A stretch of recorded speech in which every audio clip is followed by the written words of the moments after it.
আসসালামু আলাইকুম welcome to hours new video JS kitchen blog. কেমন আছেন আপনারা?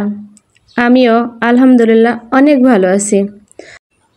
আজকে আমি আপনাদের জন্য নিয়ে এসেছি স্পেশাল একটা আইটেম, কাঁচা আমের হাতে মাখানো ভর্তা, টকঝাল মিষ্টি।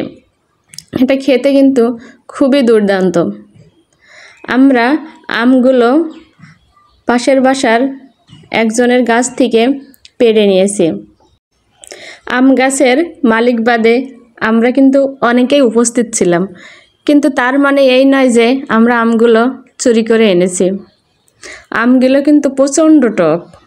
আমার লাইফে এই ফার্স্ট এত টক আম খেয়েছি। আগে যখন নিজের বাড়িতে ছিলাম তখন নিজের গাছ থেকেই খেতাম, আর এখন দূরে আছি তাই পরের গাছ থেকেই আম চুরি করে খেতে হচ্ছে। তবে চুরি করে খাওয়ার মধ্যে আলাদা একটা মজা আছে, সেটা অন্যরকম একটা ফিল আসে, কিন্তু নিজের গাছ হইলে এতটা মজা কিন্তু আসে না। আমাদের আমগুলো সব রেডি হয়ে গেছে, এখন আমরা আমগুলো নিয়ে চলে যাচ্ছি। আমগুলোকে ভালো করে পরিষ্কার করে ছিলে এইগুলো আমরা মাখানোর প্রসেসিং করব।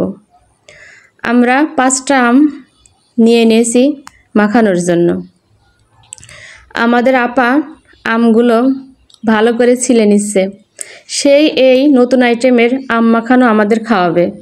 তাদের এলাকার নাকি এটা স্পেশাল একটা আম মাখানো। আমরা কখনো এইভাবে আম মাখা খাইনি। দেখি তাদের স্পেশাল আম মাখানোটা কতটা টেস্টি হয়। এখানে আমরা 5টা আম ছিলে রেডি করে নিয়েছি। এখন আমগুলোকে ছোট ছোট করে কেটে নেওয়ার পালা। আপা আমগুলোর চতুর সাইড ভালো করে কুচি কুচি করে নিচ্ছে। সে এই আমগুলোকে কুচি কুচি করে আমাদের মাখিয়ে খাওয়াবে। তবে তার হাতের যে কোনো খাবার একটু স্পেশালি লাগে আমাদের কাছে, আনকমন। আমাদের এলাকার এই ধরনের খাবার খুবই কমই আমরা খেয়ে থাকি। এক একটা অঞ্চলের খাবারের এক একটা রকমের স্পেশাল থাকে। সব অঞ্চলের খাবার কিন্তু সব অঞ্চলের মানুষ খেতে পারে না। এখন আপা আমগুলোকে ভালো করে কুচি কুচি করে কেটে নিচ্ছে। তবে আমগুলো কিন্তু দেখতে খুবই সুন্দর, তরতাজা। আর গাছ থেকে পেড়ে খাওয়ার মজাই আলাদা। এটা রেখে দেওয়া আমের ভিতরে এতটা মজা লাগে না। গাছ থেকে নিজ হাতে পেড়ে খেতে যে কোনো জিনিসেরই স্বাদটাই আসে অন্যরকম। বর্তমানে যে প্রচণ্ড গরম পড়ছে, এই গরমে টক জাতীয় ফল খাওয়া স্বাস্থ্যের জন্য খুবই উপকারী। এখন আমের সিজন চলছে, তাই আপনারা বেশি বেশি করে আম খাবেন। আর কিছুদিন পরে গ্রীষ্মকালীন আরও নতুন নতুন ফল পাওয়া যাবে। গ্রীষ্মকালে যে ফলগুলো পাওয়া যায়, বছরের অন্যান্য সময় এত ফল আমাদের দেশে কিন্তু পাওয়া যায় না। তাই ফলের ঘাটতি পূরণ করতে হলে এই গ্রীষ্মকালীন সময়ে আমাদের বেশি বেশি করে ফল খাওয়া উচিত। ফল এবং পানি জাতীয় খাবারগুলো গ্রীষ্মকালীন সময় খাওয়া প্রত্যেকটা মানুষের জন্যই প্রয়োজন। এদিকে আমাদের আমগুলো কিন্তু কাটা হয়ে গেছে। আমগুলো এখন ভালো করে ভর্তা করে খেতে হবে। এখন এই কুচি আমের মধ্যে পরিমাণ মতো চিনি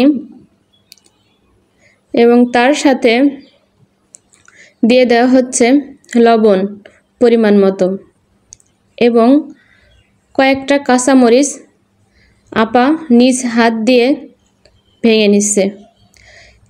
মরিচগুলো ভাঙা হয়ে গেলে আমগুলোকে হাত দিয়ে সে এখন ভালো করে মাখিয়ে নেবে। এটাই নাকি উত্তর অঞ্চলের স্পেশাল কাঁচা আমের ভর্তা। তবে দুপুরবেলা প্রচণ্ড গরমে এই কাঁচা আমের ভর্তা খেতে সেই মজা লাগে।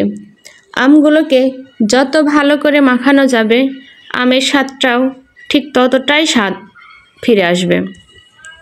মাখানোর উপরে কিন্তু আমের স্বাদটা নির্ভর করে। আপা অনেকক্ষণ ধরে আমগুলোকে খুবই যত্ন করে মাখিয়ে নিচ্ছে। আপনারাও বাসায় এইভাবে কাঁচা আমের ভর্তা একবার ট্রাই করে খাবেন, অনেক মজা। না খাইলে কিন্তু কাঁচা আমের এই ভর্তাটা মিস করবেন। আমার ভর্তা এখন রেডি। ধন্যবাদ সবাইকে। আমার ভিডিওতে আপনারা বেশি বেশি লাইক, কমেন্ট এবং শেয়ার করুন। আপনারা যারা নতুন আমার ভিডিও দেখছেন তারা অবশ্যই একবারের জন্য হলেও আমার পেজটা ঘুরে আসবেন এবং ঘুরে আসার সময় আমার চ্যানেলটিকে সাবস্ক্রাইব করে দিবেন। আল্লাহ হাফেজ।